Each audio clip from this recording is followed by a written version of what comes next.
प्रश्नावली 3.3 का प्रश्न क्रमांक तीसरा का चौथा सवाल।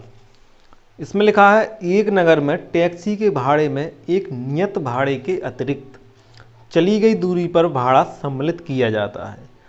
10 किलोमीटर दूरी के लिए भाड़ा 105 है तथा 15 किलोमीटर के लिए भाड़ा 155 है। नियत भाड़ा तथा प्रति किलोमीटर भाड़ा क्या है? एक व्यक्ति को 25 किलोमीटर यात्रा करने के लिए कितना भाड़ा देना होगा? तो इसमें अपन सबसे पहले मान लेंगे तीसरा का चौथा सवाल। इसमें अपन को मानना है। देखो मानते क्या है, जो ज्ञात करना है वो मान लेते हैं। क्या क्या ज्ञात करना है अपने लिए? नियत भाड़ा और प्रति किलोमीटर भाड़ा। तो अपन मान लेंगे, माना कि नियत भाड़ा बराबर x रुपए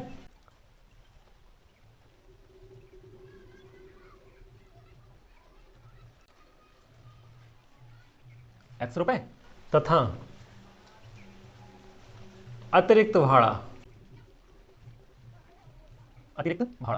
बराबर y रुपए। ठीक है, इस तरह से हमें मान लेना है। मानने के बाद अपन क्या लिखते हैं? प्रश्नानुसार। तो यहां लिख दो प्रश्नानुसार।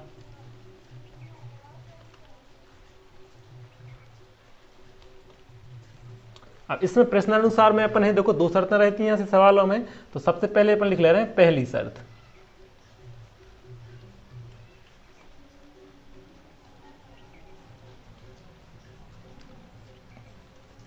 पहली शर्त से, अब देखो इसमें पहली शर्त क्या दी है कि 10 किलोमीटर दूरी के लिए भाड़ा 105 है। इस सवाल को समझना है, नहीं तो बिल्कुल भी समझ में नहीं आएगा। इसमें क्या है, इसमें सिर्फ एक ही दर है कि 10 किलोमीटर दूरी, लेकिन इसमें समझो एक नियत भाड़े को और अतिरिक्त भाड़ा को समझो क्या बोल रहे हैं। देखो नियत भाड़ा मतलब जैसे मान लो अपन शुद्ध हिंदी में समझें अगर, तो नियत भाड़ा वो है कि मान लो हमारी एक टेंट की दुकान है और हमने कह दिया कि भैया आपके लिए आज आप हमारा टेंट ले जा रहे हैं, अगर आप कल तक दे जाएं तो आपको सिर्फ 10,000 रुपये लगेंगे। लेकिन इसके बाद अगर आप एक दिन और रखना चाहते हैं तो आपके लिए मान लो 500 रुपये दिन अलग से देना पड़ेगा। समझ रहे हैं? मतलब वो तो नियत है, मतलब है, उससे नहीं बोलना है अपने लिए। ठीक है, जैसे कि मान लो बस है ना, तो उन्होंने कह दिया कि भैया 100 किलोमीटर तक आप कहीं भी ले जाओ, चाहे 5 किलोमीटर ले जाओ हमारी बस, चाहे आप 10 किलोमीटर ले जाओ, आपके लिए 5,000 रुपये लगना है तो लगना ही लगना है। ठीक है, इसके बाद अगर आप 1 किलोमीटर ले जा रहे हैं तो आपको 10 रुपये किलोमीटर अलग से देना पड़ेगा। तो बस वही है, मतलब जो नियत दे दिया तो वो तो है ही। तो हम यहाँ लिख लेंगे कि जो अपने लिए दिया है इसमें 10 किलोमीटर दूरी के लिए निकालना है। तो देखो जो नियत है इतना तो लगना ही लगना है, इसका ध्यान रखो, x इतना रुपया तो अपना लगना ही लगना है। इसके बाद अगर 10 किलोमीटर जा रहे हैं तो 10 किलोमीटर के उनके क्या हिसाब से लगे हैं? 22 रुपया के हिसाब से। ठीक है, तो जो 10 रुपया है वो उसमें अपन इसमें ए और जोड़ देंगे, जो 10 बाय, जो 10 किलोमीटर जो हैं तो उन्हें 22 रुपया के हिसाब से 10 बाय और खर्च करना पड़ा है। ठीक है, तो हमने लिखा x प्लस का चिन्ह लगा लिया 10 बाय। तो ऐसे करके इतने पैसे दिए और इतने एक्स्ट्रा और दिए, ऐसे करके वो कुल कितने रुपये खर्च करते हैं? 105 रुपया करते हैं ना, इतना लगता है 10 किलोमीटर के लिए। आ गया समझ में? इतना नियत था और इतना जो उन्होंने एक्स्ट्रा चला तो उसका 10 वाय लगा। ठीक है, तो इस तरह से हमारा बन गया समीकरण नंबर 1। ठीक है, अब इसी तरह से अब पहली शर्त पूरी हो गई अपनी, अब अपन आएंगे दूसरी शर्त पर। तो देखो दूसरी शर्त में क्या बोल रहे हैं,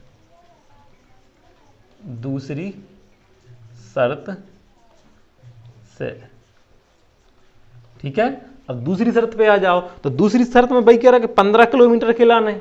तो देखो 15 किलोमीटर के लाने क्या करें, इस नियत से नहीं बोलना है अपने लिए। नियत तो वो है, तो है आपके इतने पैसे तो लगना ही लगना है, चाहे आप 1 मिनट के लिए लें चाहे 5 मिनट के लिए लें, चाहे आप 1 किलोमीटर जाएं चाहे 50 किलोमीटर जाएं, इतना तो आपका लगना ही लगना है। इसके अतिरिक्त 15 किलोमीटर और जा रहे हैं अगर आप, तो उसके लिए आपको बाय के हिसाब से 15 बाय और लग गए। ठीक है, बराबर का चिन्ह। अगर वे 15 किलोमीटर जा रहे हैं तो कितना लगेगा उनका? 155 रुपये लगेंगे। ये समझ में आया? ये हमें सवाल में दिया है कि अगर वो 10 किलोमीटर जाएंगे तो उनके 105 लगते हैं, और अगर वो 15 किलोमीटर जाते हैं तो 155 लगते हैं। ठीक है, इसे दे दिया हमने समीकरण नंबर 2 नाम। समीकरण 1 और समीकरण 2 मिल गए हैं। अब जब हमें ये समीकरण मिल जाते हैं तो हमेशा अपन क्या करते हैं, या तो समीकरण 1 से या समीकरण 2 से x का मान निकालते हैं। तो अपन क्या कर रहे हैं, समीकरण 1 से ही x का मान निकाल ले रहे हैं। तो अपन यहाँ लिखेंगे समीकरण 1 से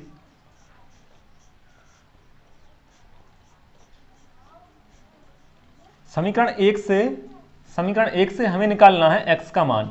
तो देखो जब x का मान निकालेंगे तो देखो इसका पक्षांतर करेंगे अपन 10y का, इसके साथ वाले का 10y का अपन पक्षांतर कर रहे हैं। यहाँ हमारा बचा रहता है x, तो हमें x तो लिख ले रहे हैं ज्यों का त्यों, x लिख लिया हमने ज्यों का त्यों।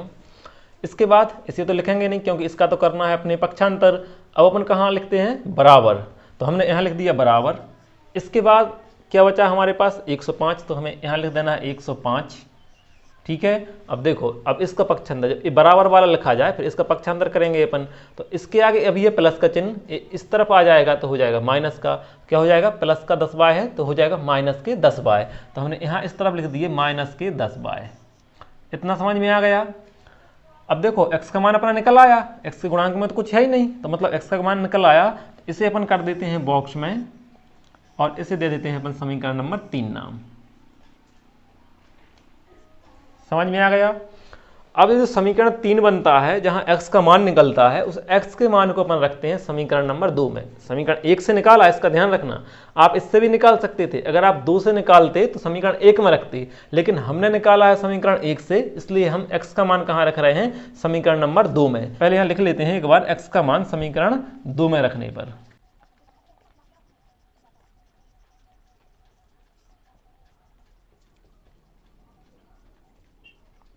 x का मान समीकरण 2 में रखने पर, तो समीकरण 2 पर ध्यान देना है।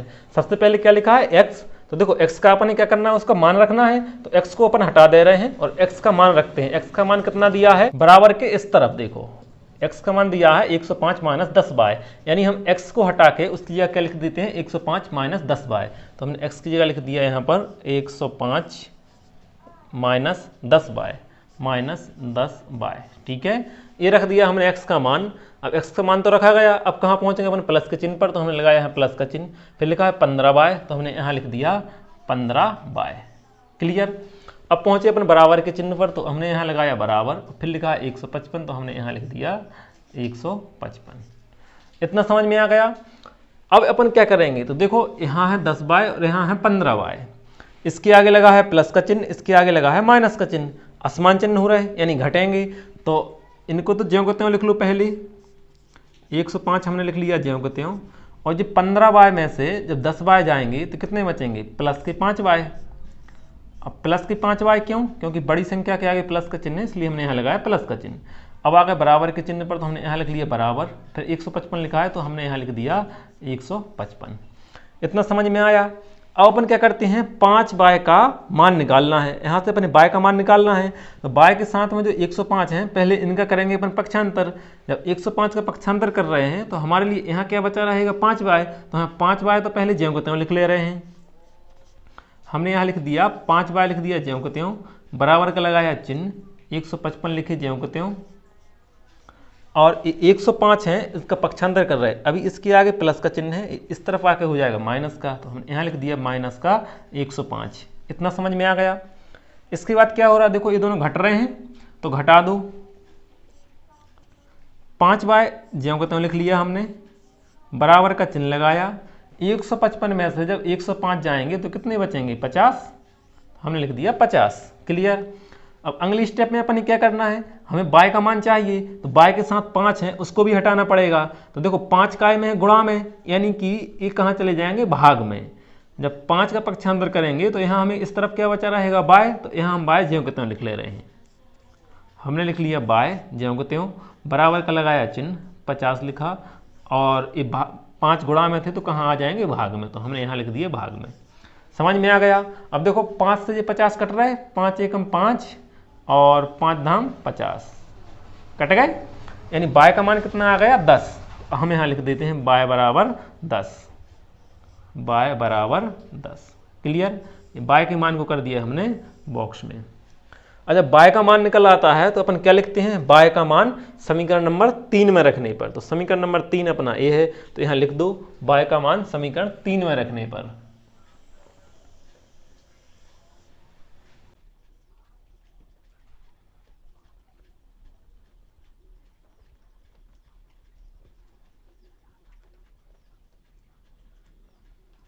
y का मान समीकरण 3 में रखने पर, तो समीकरण 3 को देखो, ये है हमारा समीकरण नंबर 3। सबसे पहले क्या लिखा है, x, तो हम यहाँ सबसे पहले लिख देंगे x। फिर लिखा है बराबर, तो हमने लिखा बराबर। फिर लिखा है 105, तो हमने लिख दिया है 105। उसके बाद माइनस, तो लिखेंगे अपन माइनस।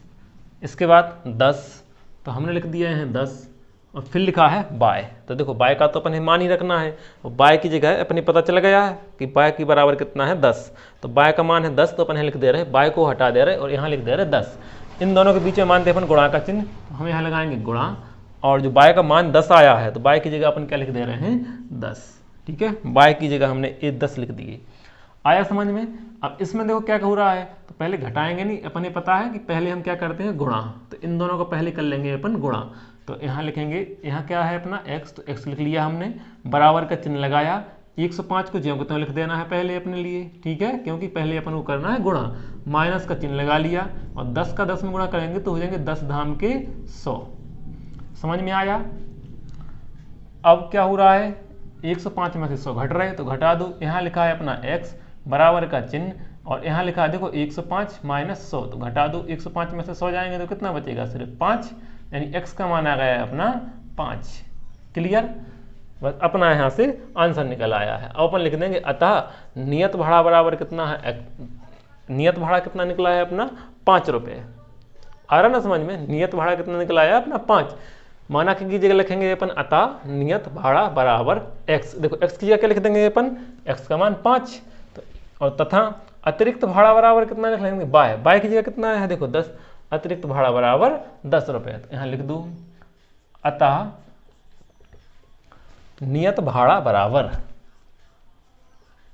नियत भाड़ा बराबर x लिखा है, तो x की जगह कितना लिखना है अपने लिए 5, तो हमने लिख दिया 5 और रुपए, तथा अतिरिक्त भाड़ा बराबर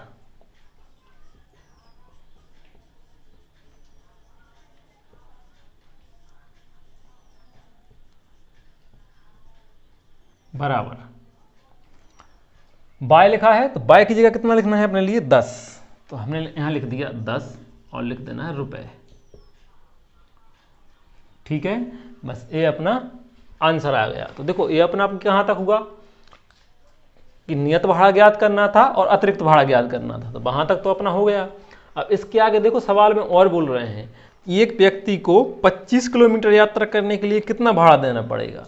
तो यहां से इतना और लिख लो, 25 किलोमीटर। आ रहा ना समझ में? वहां तक अपना हो गया। अब इसके बाद ये आगे स्टेप बोला कि एक व्यक्ति को 25 किलोमीटर यात्रा करने के लिए कितना भाड़ा देना पड़ेगा। तो अपन लिख लेंगे कि 25 किलोमीटर यात्रा करने के लिए भाड़ा। ठीक है, अब यहां लिखेंगे अपन, नीचे बराबर लिख लेना है ना। अगर आप चाहो, अगर आपके यहाँ जगह है तो आप यहाँ भी लिख सकते हैं बराबर में। ठीक है, हमारे यहाँ जगह नहीं है तो हमने नीचे लिख दिया है बराबर। आप चाहो तो नीचे भी लिख सकते हो, चाहो तो यहाँ भी लिख सकते हो। ठीक है, तो 25 किलोमीटर यात्रा करने के लिए कितना भाड़ा लगेगा। तो देखो इसे समझो,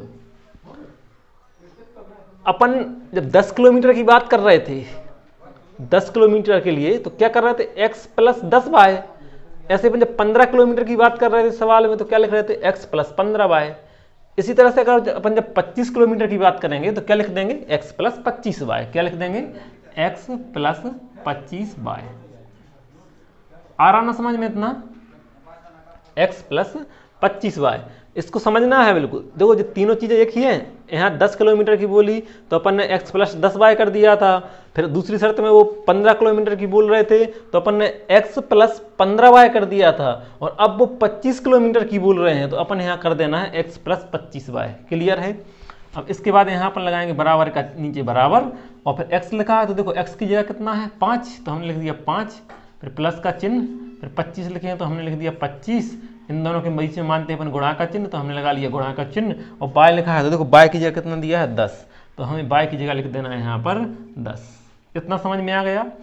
अब क्या करेंगे अपन, तो देखो 25 और 10 पहले इनका गुणा कर लेंगे। तो 5 तो अपन ने लिख दिए ज्यों कहते हो, प्लस का चिन्ह, 25 का जब 10 में गुणा करेंगे तो कितना हो जाएगा, 25 दाम के 250। अब ये दोनों जुड़ रहे हैं तो जोड़ दो। 250 में जब 5 जोड़ेंगे तो कितने हो जाएंगे, 255। यहाँ लास्ट में लिख दो रुपए। ठीक है, अब एक लाइन भी लिखना है लास्ट में, यही वाली अतः डाल के, अतः बिल्कुल यही लाइन लिखना है। 25 किलोमीटर यात्रा करने के लिए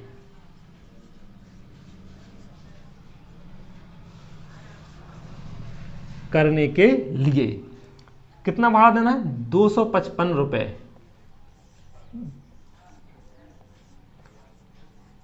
255 रुपए भाड़ा देना होगा। ठीक है, बिल्कुल सिंपल है, बस ये आंसर हो गया। ठीक है, एक तो आंसर अपना यहाँ निकला जाता तो यहाँ भी आंसर डाल दूँ।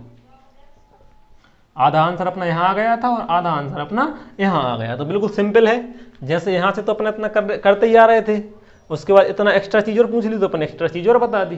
क्लियर है? लिख लो, यहाँ से लिखते जाना है, फिर इस यहाँ लिखा जाए, फिर आपको लाइन के इस तरफ से लिख लेना है। लिख लो।